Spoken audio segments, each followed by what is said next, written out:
वल्लभ राईचा वल्लभ पावे शिवलगा जय देव जय देव धन्य वेणुनाथ अक्षंत्रे पारा सुवर्णाची कमळे वनमाला गळा राही रखमाबाई राणी या सकला ओवाळी तो राजा विठवाचा वरदा जय देव जय पांडुरंगा हरी पांडुरंगा रखमाई वल्लभ राईचा वल्लभ पावे शिवलगा जय देव ओवाळू आनंद्या गुरुमंड्याची चंद्रभागे माझे सोडून यादेची विंध्या पताका वैष्णवनाथाची पंढरीचा महिमा दारकेचा महिमा वर्णावागेची जय देव जय पांडुरंगा हरी पांडुरंगा रखमाई वल्लभ राईच्या वल्लभ भावे शिवलगा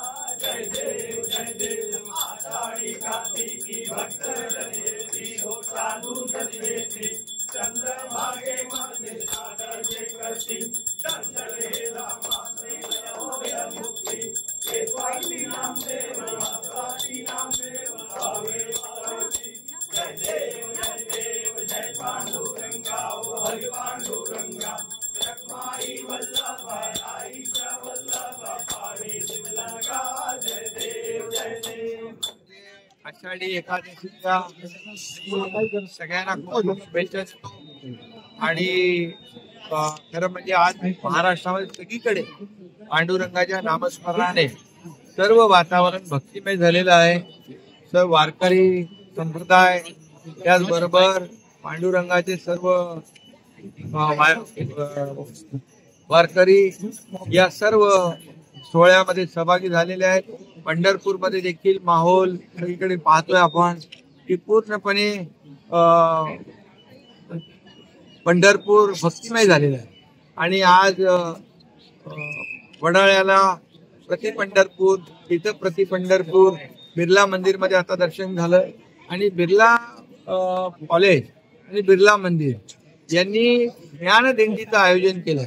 खरं म्हणजे ही आगळी वेगळी संकल्पना या ठिकाणी विद्यार्थ्यांना देखील या ज्ञानदिंडीमध्ये सहभागी होण्याची संधी मिळते. आणि खरं म्हणजे विद्यार्थी हे आपलं उद्याचं भवितव्य आहे देशाचं आणि त्यामुळे या ज्ञानसागर आपण म्हणू आणि या आजच्या या आषाढी एकादशी निमित्त वारकरी त्या ज्ञानदिंडीत सहभागी होतात. ज्ञानदिंडीमध्ये विद्यार्थी सहभागी होतात, नागरिकही सहभागी होतात, सर्व लाडक्या बहिणी होतात, लाडके भाऊ सगळे, शेतकरी वारकरी सगळे.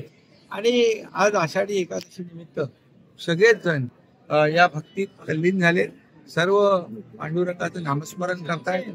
एक सगळीकडे उल्हासाचं श्रद्धेचं भक्तीचं वातावरण तयार झालं आहे. म्हणून मी पुन्हा एकदा मनापासून सगळ्या पांडुरंगाच्या भक्तांना शुभेच्छा देतो. आणि हे बिर्ला मंदिर देखील फार जुनं आहे, पुरातन आहे. आणि म्हणून या संस्थेचं देखील चितलांगे सर, नरेशचंद्रजी त्यांचे सर्व सहकारी या सर्व कार्यक्रमाचं आयोजन करतात. त्यांना देखील खूप खूप शुभेच्छा.